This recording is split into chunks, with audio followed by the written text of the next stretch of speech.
pay 10, the original contract investment, the parking lot investment for Tom, then this number would be 0. Why? Because Sam pays everything so that Tom would not lose anything.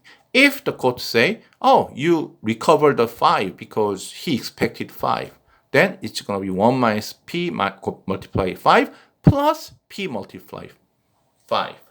So in any case, whether the court's order pay the reliance, the parking lot for $10 or $15, the thing is this expected profit in that case for Tom would be bigger than 0.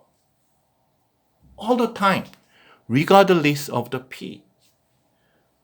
If you are Tom, what would you do? Tom would invest. It is like a never losing investment. You always make money. If Sam performed the contract, you got 5. If Sam doesn't, you at least do not lose money. So Tom would be very stupid if he does not invest this parking lot. But which is not very desirable because it's socially efficient way to investment is Tom should invest only when P is small. Actually, P is smaller than 1/3. So if P is like 1/10, Tom should not invest. But if the court order to pay for the reliance, he will do it. So the basic rule is the unforeseeable reliance should not be compensated.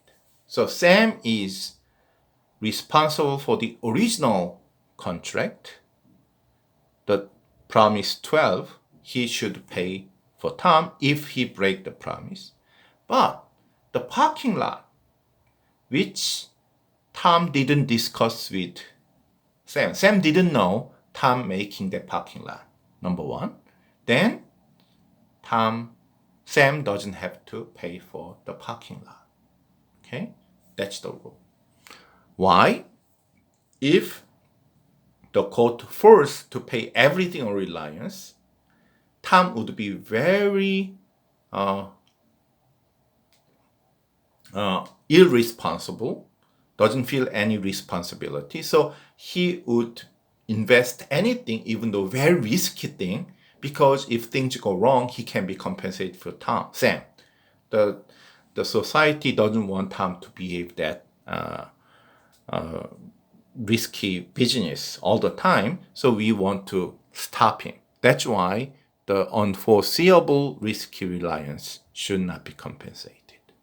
On the other hand, if the reliance foreseeable, like when you are doing wedding ring, honeymoon trip, it's automatic. I mean, Sally may say, oh, that Harry never mentioned me about the wedding ring. Come on, you are getting married and it's only natural that the bridegroom prepare wedding ring. So it's really foreseeable, like wedding and wedding ring are virtually the same thing. So even though Harry didn't mention it, Sally should have expected it. Of course, if the wedding ring is too expensive, maybe that's a problem. But like a wedding ring of I don't know, $10,000 seems reasonable because many people do that and things like that. Honeymoon, I mean, you're getting married and you don't want to talk about the honeymoon trip. That is absurd. So if the reliance is so closely related with the original contract, then we should consider them as one contract, even though it was not mentioned. But like parking lot and the original contract between Sam and Tom, the parking lot is like not automatically a foreseeable thing. So in that case, we want to make Tom responsible to some degree. So Tom should not be compensated. If you remember, we had an example of post office. In the first lecture or second lecture, you send a telegram in the post office and it was misdelivered. But the post office didn't know it was $1 million value telegram. I mean, this telegram, delivering telegram and make a dealing of stock that may cause $10 million loss to the company, that's reliance. And then it's too much to ask the post office to foresee that $10 million deal in every telegram. There are so many, tens of thousands of telegram delivering all over the world from the post office. They cannot possibly foresee what would be the result if the telegram was misdelivered. This telegram was contract between post office and the CEO, and when it was misdelivered, the original contract was somehow broken, but then it would be enough payback, the telegram fee and a little bit more, but never the $10 million reliance for that contract to deliver the telegram because it's not foreseeable. Then the CEO would be careless and he said, oh, I sent something. If it happens, good. If post office make a mistake, I would be compensated. So he would not try so hard for his business, blaming everything on the post office.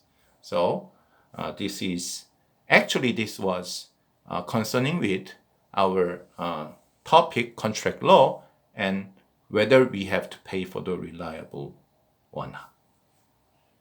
Okay, hopefully this is very confusing concept, and hope that you understand it. If you didn't, please take the lecture again.